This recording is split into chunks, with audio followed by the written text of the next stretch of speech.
Why is dirt so expensive?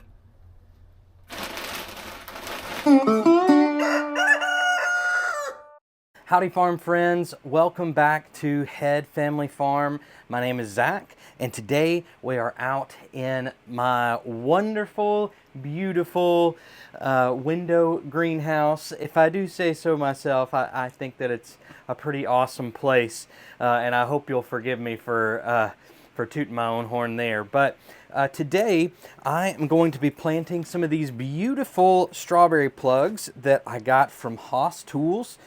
I love Chandler strawberries. I think that they're an excellent option for anybody that's wanting to get started growing some fruit. And so here in Alabama, the best way for us to do that is to overwinter our strawberry plugs. So instead of putting them out in a raised bed or in my row garden, what I'm gonna do is plant them in a green stalk planter. And this is the black green stalk planter. It was limited edition and from our friends at Cog Hill Farm. They did a partnership with Greenstock and they got this beautiful black planter going. And what I'm gonna do is plant one plug for each of these holes. And I'm gonna stack up the planters right here beside. You can see this is the leaf planter from Greenstock. And I believe they call this color terracotta. I'm not really sure, I'll have to look that up. But I love this one too. It's got my spider plant starts in it that I take off of my spider plants that you can see hanging back there.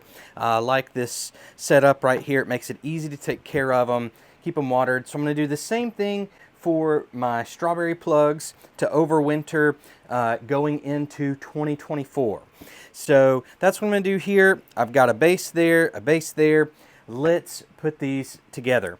Now, before I got to this point, I had to fill these green stalks up with soil. And as you can see here, I went through a bunch of different sources for soil here. I used some of the raised bed garden soil from a big box store nearby. Also, I was pulling in some of the dirt that I have in my dirt pile that I'm using to build out my raised beds and my potager garden. And I was able to use some of that along with some of the old soil that I have from pots from years past in there. So I mixed all those together, put them in here. But y'all, just like just about anybody else who does any amount of planting, especially transplanting into pots, I have a real struggle with the cost of potting soil. And so there are lots of different ways you can make your own potting soil. And I've got some friends who have given me excellent resources for that, excellent recipes. Unfortunately, in my immediate area, there just aren't a lot of places to get bulk supplies for making that potting soil. So I've still got to find a better resource for that. Until then, though, I'm very interested in creating my own source of compost. And so today, I actually have a new partner who is helping me to get started with compost for some of my smaller projects. Even a project like this, it would have been very helpful for. So let's go check that out real quick.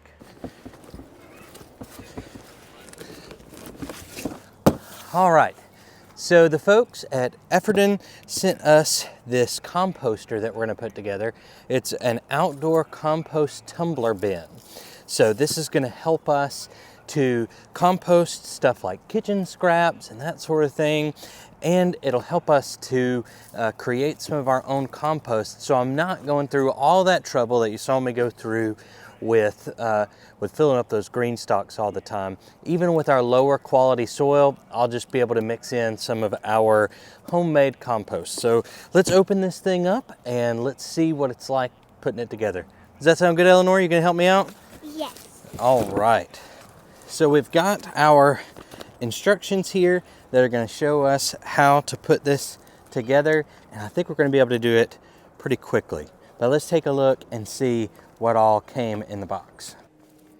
So we've got these flat, kind of round type pieces. And then some green pieces. They're bright green. I like that. A few other, I think these poles are probably legs and supports and such. And then in these boxes here, we've got these panels. And there are 3 boxes of panels, but they're labeled with different letters. So I wanted to make sure that we left those letters separate. So I left them in their boxes for now.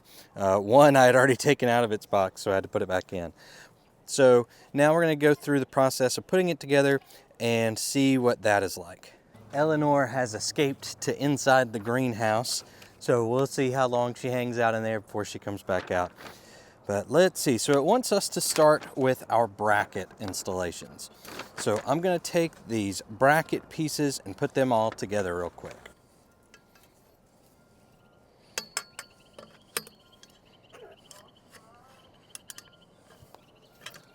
So there was a long side here and a short side here, and as you can see, just a little push tab to snap them together.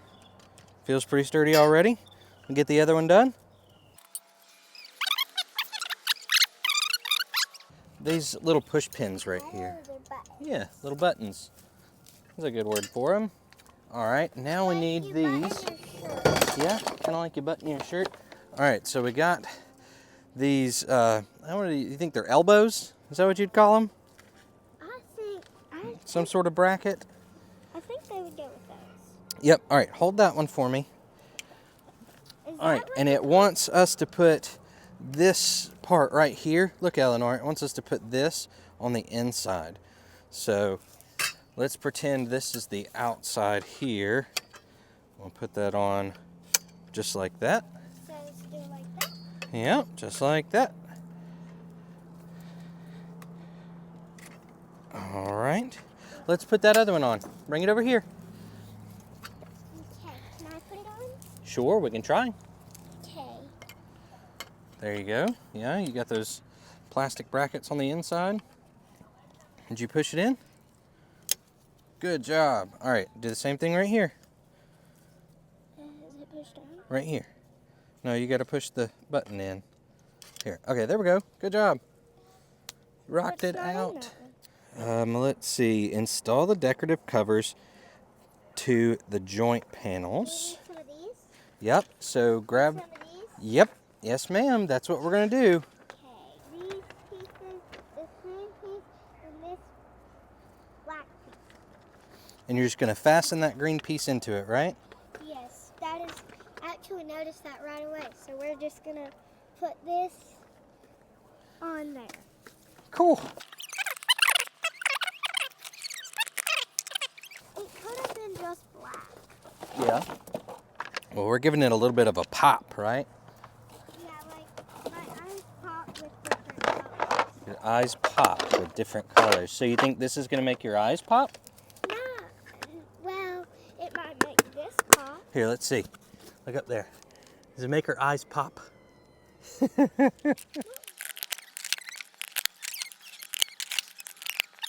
So next up on our instructions, we are going to fasten these panels together and start attaching them to one of these panels, okay? So how do you attach them? So let's take these 2 panels, yes. And so let me do the first one just to show you. I know. Okay, you know how? Well then, let's do it together. So you're gonna have to like fasten this like this. Yeah? Would you like me to try and see if there's an easier way? Okay, look, Eleanor's got it. She's on a roll. So you have to like pop it there. Yep, so why don't you go ahead and put another one there. In fact, why don't we make a what do you call it? An assembly line. What's assembly line? So an assembly line is you do a job and then I do a job. So I just did 2 jobs. you attach 2 of these hinges to each of those and then hand them to me and I'll attach them to the next one, okay? Just like that. I actually want to attach them to the next one. You do? Okay, well hand me the hinges. Actually, no, I want to do it. Okay, you got it. All right. There we go. So while Eleanor is attaching the hinges to that other plate there, we are going to take these two that we've put together and we're just going to attach it to this base. I've already done. Great job, baby girl. We're going to attach it to this base like this. Nope, just grab another one. Good job. So we're going to push this down in there just like that. We're going to turn it and it's ready to add that next one to it. Y'all, this is really simple and a really cool way to put this together. This is kind of like Legos, huh? Yeah, so you like have to follow instructions, but if you do it wrong, you have to start all over. Yep, got to follow instructions, but if you do it wrong, you might have to start all over. That's a very good point. So now we've got one more of these panels to add to this, and then we're going to add that door panel over there. Will you please grab one of the door panels? Thank you, baby girl. You're okay. You're doing great. So do I put a hinge to the door panel? Let's see. Yes, it will need one hinge. One? I mean, well, one side of it needs a hinge. I don't know how many hinges. Actually, no, you're right. It needs a hinge on both sides now that I'm looking at it. So that was a good intuition you had. Or good logic, I should say. A few more hinges, please. How many? Just 2 more hinges. Is that where we're Look. going to put the compost? Yeah, that's where we're going to put the stuff to compost down. All right, so we got our hinges on there. I have a Check that out. That's pretty cool. You going to hold on to that, and after I get it on, you can put it in? I have a question that is the compost gonna smell bad? Is the compost going to smell bad? Smell bad because is it gonna smell bad? That's a really good question. So Eleanor is asking if the compost is going to smell bad. And that's kind of one way that you know that the compost is done, that it doesn't smell bad anymore. So for a while, some of it may smell bad. So these plates right here. Oh, did they go? Yep, can you grab the rest of the plates and bring them over, They're please? Right here, don't they? I think they're going to go right in here, okay? So let's see if this works. They want us to put these plates right in here, and so I think that's going to help with the structural integrity. And it also makes it where it doesn't smell as bad. Yeah, I guess it does block out some of the ways that it could smell, huh? But look, do y'all see every part has a little hole? Yep.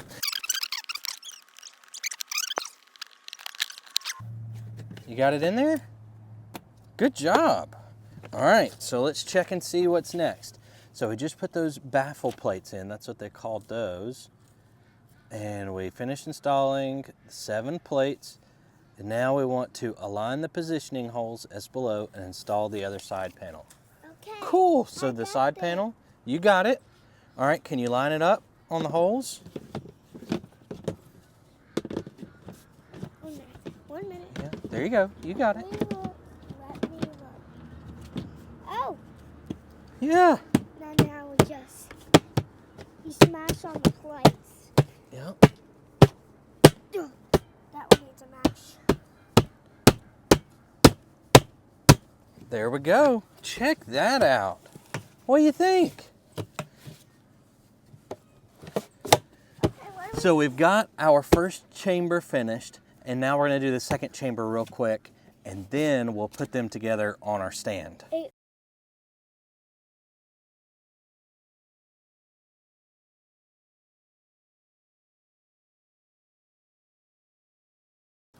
All right, I think we got it, Eleanor. What do you think? We got our 2 compost chambers done. At this point, we've been working for about 20 minutes or so. That's good. Yeah, I think that's great. But we're not done. Nope, we're not quite done. Oh, Siri was trying to help us out. But we've been working for about 20 minutes at this point, and we've got our base done and our 2 chambers. And so now I bet it's going to tell us how to attach our chambers to our base. I found something. You found a rod. It's gonna go through.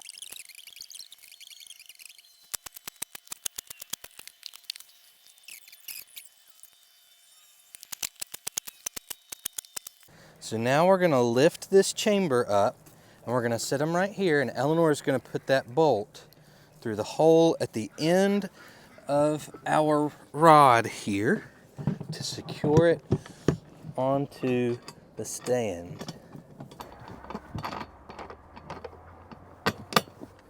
All right, we got one in. Now come around here, Eleanor. All right, we got to put our limiter on there. All right, the limiter is on there. So Eleanor, go ahead and put that bolt on there.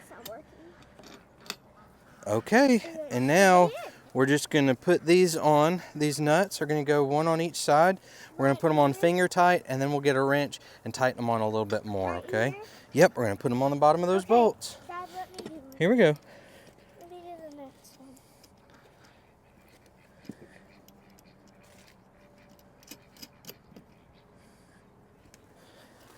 Wait, do they spin?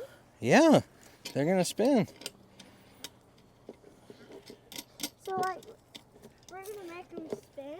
Yeah, we're going to make them spin. So our next to last step is to add our end caps onto our frame there. So Eleanor is putting that on there just like that. We're just going to add a screw here, and we've got a little washer for it too. So we're just going to put that screw in there. And they even included a little screwdriver for us to use to tighten that in. So we're going to do that. I'm going to put that one in there.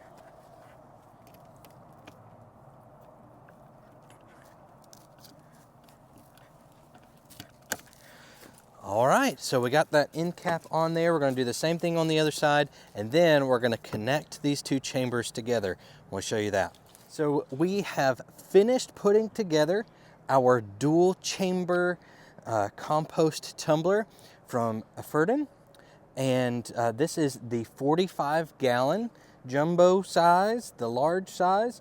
And we are so thankful that they sent that to us. I wanted to show you something real quick before we finish it. Eleanor, can you take a step back so they can see?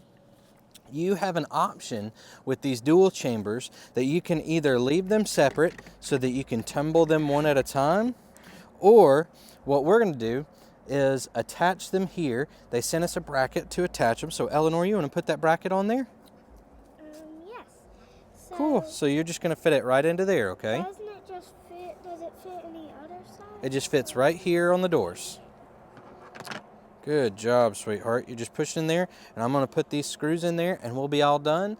And then both chambers will spin at the same time. That way, I just don't have to worry about which chamber is which. I can just turn them, right? Yes. Yes. All right. So here I go. We're going to put these in, and then Eleanor and I are going to head back inside. I just put this compost tumbler in place back here behind the greenhouse. I'm not really sure if I'll leave it right in front of this back window or not. I may move it over to the side a little bit.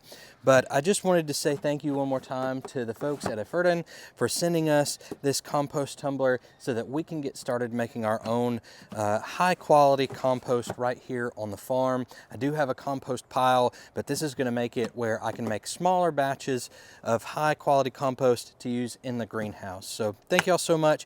There will be a link in the description of this video where you can find this composter or some of their other models on Amazon. And if you use our link, we do get a small commission. So that's a great way to support what we do here on the farm. Thanks, y'all. So thanks to our friends over at EFURDEN for supplying that compost tumbler for us to try out and just see how it works out for our uses here in the window greenhouse. So I've got my levels for my green stock planter topped off, and it is time to start planting some of our strawberry plugs. Like I said, these are Chandler strawberry plugs.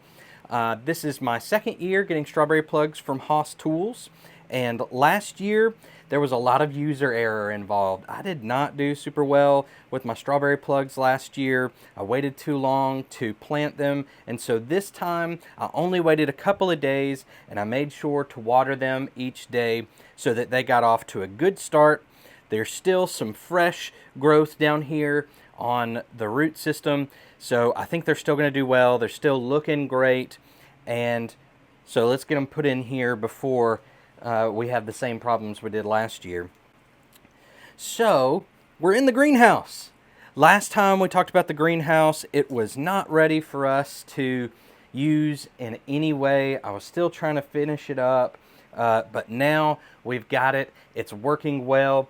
Let's see here. It is 88 degrees inside the greenhouse, and that is with our ventilation fan going, and I've had the door open for a while now. I closed it so that I could use some of the shade to talk to you in, but let's see what the temperature is outside at the moment. It is currently 54 degrees here in Tuscaloosa, and so that is a 34-degree difference from the outside temperature to the inside. Now, I will let it ventilate a little bit more with the door open. I have not closed it completely up around the rafters at the top and the back so that the hottest air will be flowing out. That's something that I will finish up in the days to come, but for the cold snap that we're having right now, this is working really well. You can see on these strawberry plants, they did not have any damage to them, and last night it got down to 29 or 28 degrees Fahrenheit. So the greenhouse is working really well, and we don't even have it sealed up as well as it can be. So I am going to let some of this heat of the day get in here so that it will trap some of that heat going into the evening hours. But for now, we'll just let the ventilation go since I'm working in here and we want it to be comfortable. And but overall, it's working super well, and I'm excited to have these strawberries overwintering here in the greenhouse. So all I'm going to do with these strawberry plugs is I take them out of the tray, I'm going to pull them over here on top of this green stock planter, and I'm just going to pull on the roots just a little bit because, let me pull a fresh one out so you can see. Since these strawberries have been in their plugs for so long, you can see on the bottom they're starting to wrap around the bottom and curve. And I don't want them to continue that pattern and just kind of create a little root pot there. So I'm just pulling out a little bit on the roots so that they'll grow freely in different directions once we plant them. So I'm just pulling their roots just a little bit, sitting them right on top of where I'm going to plant them, and then I'm going to go around and plant each of these, and I can plant 6 in each level. So we've got one more to pull out. I think I'm going to use this little one here that was just kind of sitting there on the side, and then we will start just really simply digging them down and planting the top of these crowns right at the top level of this dirt. We don't want to go too far down and risk any rotting or anything like that, and we don't want to have it sitting up too high because we want the roots that have already started on these crowns to take advantage of how strong they already are. So we're going to go ahead and just put those down in there like this, giving it just a little firm push, not too firm though. And by placing them in the middle area of these green stalks, we're making sure that as we stock them, this plant is going to be right in between the 2 pots above it. And we'll show you how that looks a little bit later on. For now, let's go ahead and get a few levels of these strawberries planted into this green stalk. As I plant out some of these strawberries, I wanted to share a little bit about the thoughts and feelings that are coming up as I do this. I was thinking, as I thought about strawberries, here in central Alabama, we have these berries that look kind of like wild strawberries. In fact, that's what I grew up calling them. I'm not entirely sure what their proper name is. I'm sure some of you know and will be kind enough to tell me in the comments. But these wild strawberries grow. They're these little weeds that grow very close to the ground, and they put out these little tiny red berries that look an awful lot like a strawberry. I know if you get really close to them, they're not quite the same, but they sure look like a strawberry. So anyways, these little wild strawberries are kind of what I think of as I start to plant these actual strawberries.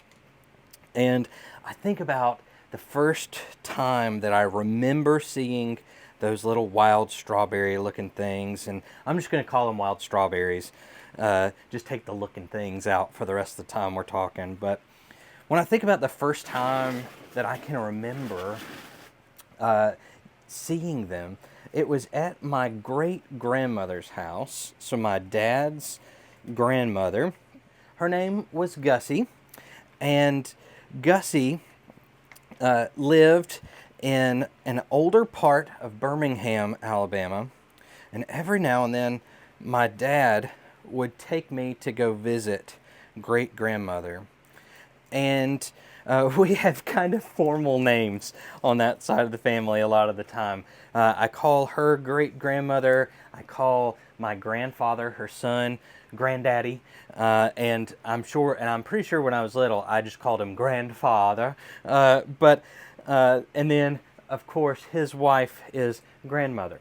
But we would go visit great grandmother Gussie, and often what would happen is we would get there and we would say hello and give hugs and that sort of thing. And then we would go back to great grandmother's kitchen. And there was a back door in her kitchen, a little glass door that took you out into her backyard. And so what we would do is we'd sit there at the kitchen table and we would have some kind of sweet fruit flavored soda. In the South, most folks will know what I'm talking about when I say Grape-A-Co. You may not have Grape-A-Co outside of the Southeast United States, but we would have Grape-A-Co, which is like a grape flavor soda, or we would have some sort of orange soda. Maybe it was Sun-Kissed or something like that. But y'all know what I'm talking about, right? Like a really sweet orange flavored soda. So I would have either an orange flavored soda or a grape flavored soda. And then of course, cookies, right? When you go visit your grandparents, you gotta have cookies. So I would have cookies and either Grape-A-Co or Sun-Kissed. Grape-A-Co I enjoyed more, I think. I still like Grape-A-Co, and I can't help but think of my great grandmother when I have Grape-A-Co.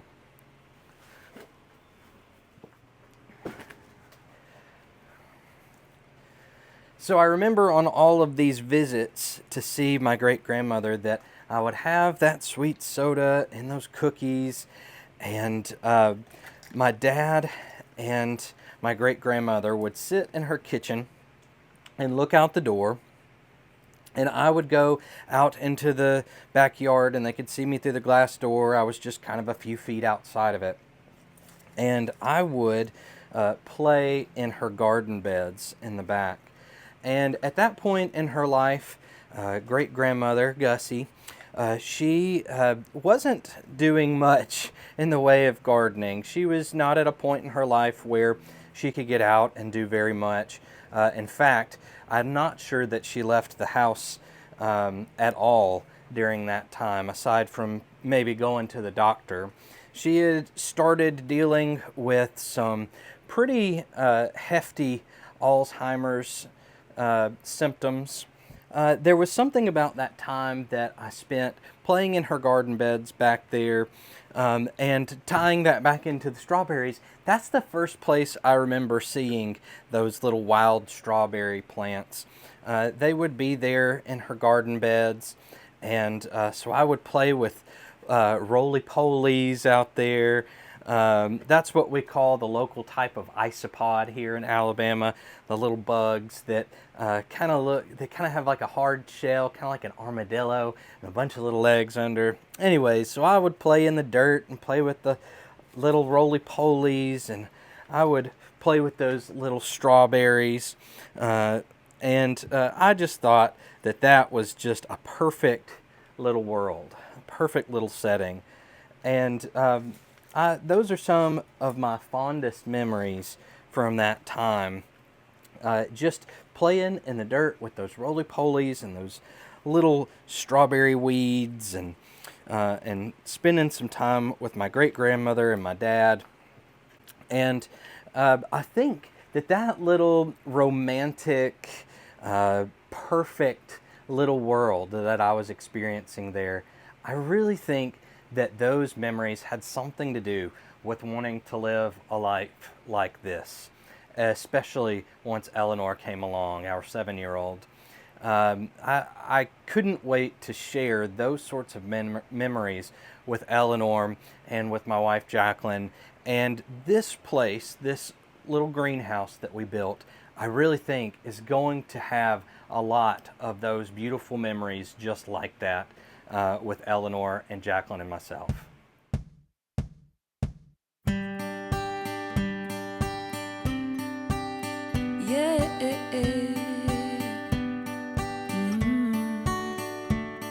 May the road rise to meet you and the sun kiss your face. May there always be a miracle waiting just to bless your day. Life won't always hand you roses. Don't let it get you down. Keep your eyes on what your goal is and your feet on solid ground. Take this with you where you go. You are love, love, love, love, love, love. You are love, yeah, you are. You are love, love, love, love, love. You are love, yeah, you are. So somewhere in here, my greenhouse assistant has returned. Where do y'all think she is? Can you find her? Where did she go? Oh my goodness. Come out here. Eleanor has rejoined us here in the greenhouse to check out the finished project of our strawberry plants in our green stalks. What do you think, Eleanor? Oh, can I also look at this one? Yeah, come over here and talk about this one though, because we can see this one a little bit better. So this one is actually looking really good. And I say that, well, it's okay if they have a little bit of... A little bit where the frost might have got them. See, like it's crusty. Yeah, it's a little crusty there. I see that. See? Mm-hmm. That's okay, but the ones that have no crust, like this one has a little bit of crust, but that's okay. But I'm looking at this one, no crust at all. Yeah, I think the plants look great. And this is after having been shipped for 2 days and then also having been sitting back there on the table in the greenhouse for 3 or 4 days. And I did water them some, but for the most part, they've just been doing their own thing. So I think they look great. Look at that one. That one looks really good. But it's okay if they have some crusties. Yeah, it's okay if they got some crustiness on their leaves. That's Because fine. they're going to do a lot of growing. I see one that we might have to help. Yeah, that one may need some help. But I am going to fertilize them. Even though I'm overwintering them, I am going to fertilize them once here this week. Just with watered down 20-20-20 from Haas that I use on all my seedlings. And I think that that'll help them get off to a good start. So that one will get some help. And we do have some leftover plugs to add in if there are any that don't quite make it. So I have to say that, you hear this? Mm-hmm. They're not soft leaves. Yeah, it's just a little crusty. They're not soft leaves. They're very hard leaves. Eleanor, can you tell us what else we've got in a green stalk in here? What is that thing? This? Yeah, what are those? These are spider plants. There's spider plants. My grandma got some.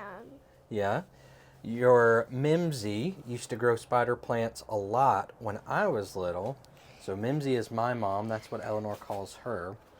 And my mom used to grow spider plants when I was little. And I actually have some offspring from one of her mother plants that she had when I was a teenager. And probably before that. It's Do you probably see how that pretty old. it is? So my grandmother has been growing some spider plants that my mom gave her for several years now.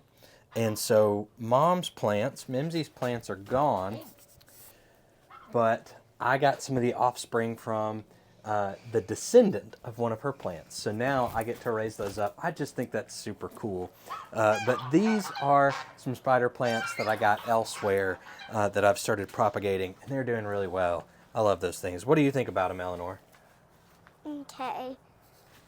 I want to say something. I want y'all to try to find my water bottle. It's blue so there's a blue top, and the water, it's just a blue top, and then the rest of it's like white. Yeah. I want y'all to try to find it. So y'all put in the comments if you see her water bottle here in the greenhouse. And so Eleanor is so excited to see if anybody can find her water bottle. So y'all let us know in the comments if you found her water bottle here in the greenhouse. And you'll probably get a special shout out from Eleanor sometime soon. Maybe next time we do a live. How does that sound? Mm-hmm. So the first few people that get it right will get a shout out from Eleanor during our next live. That'll be fun.